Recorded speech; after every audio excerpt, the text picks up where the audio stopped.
تهديني ما بعطيني كفي. وهذا الشيء بسببك انت يا 9 سنين روحتيهم هيك يا. ضحيت بدراستي واحلامي، ضحيت بكل شيء مالك انت ورحتي، انجبرتني بسبب اعمال ثانيه واتغلب مشانك انت. وين كنت يا آية؟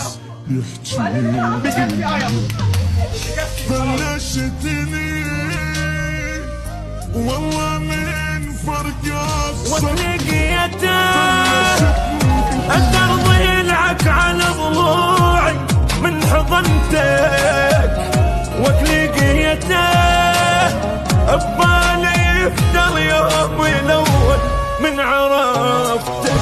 لو قلت لي يمك للابد ما عوفك اني، ورغم همك رغم فقدك هاي العماني ما نسيتك.